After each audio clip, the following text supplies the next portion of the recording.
I'm fortunate enough to be sitting here with multi-instrumentalist and one-man band, not to mention all-round nice guy, Xavier Rudd. You just got the new album out, White Moth, at the moment. You must be pretty pumped. Sounds great. Yeah, I'm really stoked with this. It's quite a big sounding record. This time, and because I record live, we decided to set it up a lot, so we had a PA system set up, and I had my front of house engineer mixing with no vocal, but doing his mix, and we mic'd all that. And the box that I stomped my foot on, we had a big sub room set up with subs stacked up, and we mic'd those, and had a bass room, guitar room, all that stuff. And then I played and sang in my room with all my wood mic'd up, and then that was like the icing on the top. So we got all that rumble and all that air moving that we don't usually get. You got the title from when you were in Sri Lanka? Near Sri Lanka, in the Maldives. It was my wife's 30th birthday, and we were walking along an island, broken coral, really white. And our 6-year-old found a white moth in the coral, and it was a beautiful moth. Stayed with him for about 3 hours. We decided it was the spirit of my wife's grandmother, and then him and I wrote a song which is sort of like a lullaby called White Moth for her, and we played it for her that night. We weren't going to put it on the album, but it ended up being something that was special, and she's been a huge supporter of everything I've done for so many years, and this album like reflects a lot of that.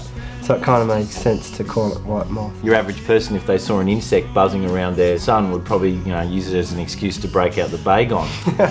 Whereas you're just going, no, it's the spirit of my wife's grandmother. You've had a connection with the Aboriginal people for a while, and certainly you've done a lot of things to kind of draw attention to Indigenous Australians and the issues facing them. There's always talk of the negative side of it, Western influence and alcoholism and stolen generation and that stuff, which needs to be known. But I mean, every Australian child should learn the story of their land beyond when Captain Cook came, and there's just no education, and I find that confusing. So I sing about those things, and I'm a black fella. Let Centrelink know, it might up your payments a bit. You're going overseas and you're carting these long pieces of hollow wood, walking around. Do you ever get weird looks? I'd get comments like, "What's this here? It's just a bazooka." They'd be like, they'd pretend to be firing with it, and they'd be they'd be like, "Well, it's a musical instrument," and some people would be not convinced that it was a musical so you'd have instrument. to play it. Yeah. Really? And they go, "Wow, man, that's wild." Speaking of your instruments, we recently had Ash Grunwald in here before. Oh, yeah. I asked him kind of semi-seriously, has he ever thought about getting some double kicker action going on the stomp box? I've tried it. I do it sometimes. Really? Yeah, I put my other foot on it. I've been doing a Sabbath cover, so I'm getting a little bit more hardcore. My 7-year-old's right into rock and roll, and I got a feeling like he's going to get older, and he's going to be in a hardcore band, and they're going to totally rag me and say your old man sucks. I'm trying to get a little bit more kind of gnarly.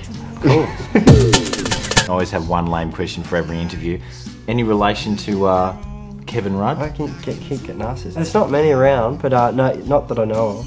But we don't know much about my dad's family line. If Mr. and Mrs. Rudd asked you to tea, would you go? We got invited to tea with the High Commissioner, Australian High Commissioner in Ottawa. So we went, and Goombala came with me. He's the guy that travels with us, black fella from Northern Queensland. We went in there, and it was all very, very classy. Goombala was like, he's got this long beard. He had a coffee, and he started putting the coffee all over his beard. And the guy was starting to get a little bit freaked out. And he had a poodle. This poodle came in, this dog. Goombala picked up the dog and told him he was going to eat him.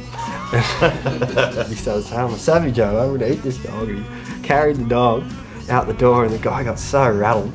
What's happening for Xavier Rudd in the next year? I'm leaving on Tuesday for Austin, Texas. We've got 2 months in the States, and then about 6 weeks in Europe and the UK, and I've got lots of touring. This is coming out worldwide, and I'm going to lots of new places. Thanks for coming on the show. Well, no worries. Thanks for having me. Thanks, Xavier. Yeah, appreciate it. Cheers, mate.